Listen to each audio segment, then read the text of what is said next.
स्वागत है आप सभी का अपनी चैनल ऑनलाइन स्टडी 1.6 में। इस वीडियो में कक्षा 10 के प्रश्नावली 5.2 के प्रश्न संख्या 8 को हल करेंगे। प्रश्न संख्या 8 है, एक एपी में 50 पद है जिसका तीसरा पद 12 है और अंतिम पद 106 है। इसका 29वां पद ज्ञात कीजिए। तो पहले इस प्रश्न को समझते हैं। देखिए, कोई भी समांतर श्रेणी में सबसे पहली संख्या दिया रहता है उसको कहते हैं A1।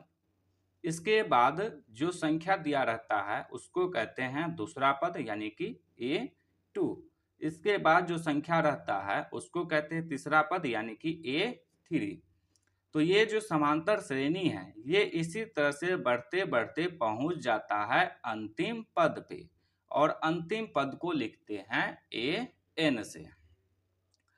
अब यहाँ पे इस प्रश्न में क्या कह रहा है कि एक एपी में 50 पद है। 50 पद है यानी कि ये जो एपी है ये पहला पद, दूसरा पद, तीसरा पद से स्टार्ट हुआ। ये इसी तरह से बढ़ते बढ़ते 50वां पद पे आकर के क्या हो रहा है, खत्म हो रहा है। 50वां पद पे आके क्या हो रहा है, खत्म हो रहा है। यानी कि अंतिम पद जो है इस एपी का 50 है। ये जो AN है यानी कि ये हो जाएगा A50। तो ये 50वां पद पे आके खत्म हो रहा है। और आगे प्रश्न में क्या कह रहा है, इसका तीसरा पद 12 है यानी कि ये जो A3 है इसका मान दिया हुआ है 12। और आगे प्रश्न में कह रहा है और अंतिम पद 106 है। अंतिम पद यानी कि ये है A50। तो A50 का मान दिया हुआ है 106। ये सभी प्रश्न में दिया हुआ है। अब कुछ और समझते हैं। देखिए, A1 को लिखते हैं A से। अब आया A2। तो A2 का सूत्र क्या होगा, A प्लस में D। अब इस सूत्र को समझिए। देखिए यहाँ पे क्या है, 2 है तो 2 में से 1 को घटाइए, कितना होगा, 1 होगा।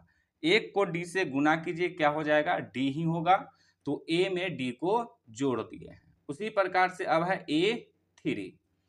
तो 3 में से 1 को घटाएंगे तो क्या होगा, 2 होगा। अब क्या करेंगे, A में 2D को जोड़ देंगे तो यही हो जाएगा A3 का सूत्र। आइए अब इस प्रश्न को हल करते हैं। तो सबसे पहले प्रश्न में जो दिया हुआ है इसको लिखेंगे। दिया है, क्या दिया हुआ है, 50वां पद का मान। तो 50वां पद का मान कितना दिया हुआ है, 106। तो यहाँ पे लिखेंगे A50 बराबर में 106। और आगे प्रश्न में क्या दिया हुआ है, तीसरा पद का मान दिया हुआ है 12। तो यहाँ पे लिखेंगे A3 बराबर में 12। ये प्रश्न में दिया हुआ है। और हमें ज्ञात क्या करना है, इसका 29वां पद यानी कि A29 का मान हमें निकालना है। आइए अब इस प्रश्न को हल करते हैं। तो पहले तो A50 बराबर में है 106। तो A50 का सूत्र क्या हो जाएगा, A प्लस 50 में से 1 को घटाएंगे, कितना हो जाएगा, 49 हो जाएगा। तो A में 49D को जोड़ देंगे तो ये हो गया A50 का सूत्र। बराबर में दिया है 106 तो बराबर में दे देंगे 106। इसको मान लेंगे समीकरण 1।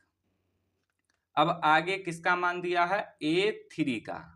तो A3 का सूत्र क्या हो जाएगा, A प्लस 3 में से 1 को घटाएंगे तो हो जाएगा 2। तो A प्लस 2D बराबर A3 का मान कितना दिया हुआ है, 12। तो बराबर में क्या लिख सकते हैं, 12। इसको ले लेंगे समीकरण 2। अब इन दोनों समीकरण को हल करेंगे जिससे कि हमें A और D का मान निकल जाएगा। तो चलिए हम इसको विलोपन विधि से हल करते हैं। तो इसके लिए यहाँ देखिए समीकरण 1 में यहाँ A के पास कोई चिन्ह नहीं तो प्लस का है। समीकरण 2 में भी यहाँ कोई चिन्ह नहीं तो प्लस का है। ये दोनों चिन्ह समान है। तो जब दोनों समीकरण में समान चिन्ह रहता है तो एक समीकरण में से दूसरे समीकरण को घटा देते हैं। तो यहाँ पे हम समीकरण 1 में से समीकरण 2 को घटाएंगे।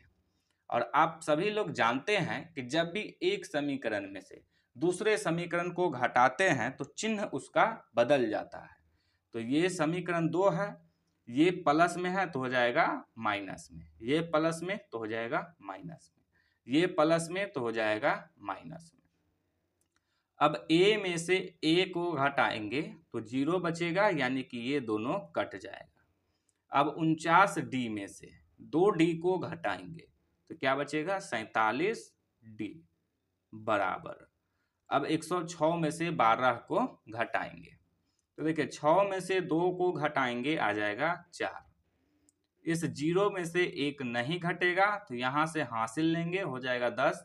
10 में से 1 को घटाएंगे तो हो जाएगा 9। हमें निकालना है यहाँ पे d का मान, तो इसलिए इस 47 को बराबर के इस तरफ से इस तरफ लाएंगे। ये बराबर के इस तरफ d के साथ गुना के रूप में है, बराबर के इस तरफ आएगा तो हो जाएगा भाग में, यानी कि ये जो 47 है ये चला जाएगा बट्टा के नीचे। अब इसको काटेंगे तो ये कट जाएगा, 47 दूना 94, 2 से कट जाएगा। तो d का मान आ गया 2। अब इस d का मान हम समीकरण 1 या 2 दोनों में से किसी में भी रख देंगे, जिससे कि a का मान निकल जाएगा। तो चलिए हम समीकरण 2 में रख देते हैं। तो इसके लिए लिखेंगे d का मान समीकरण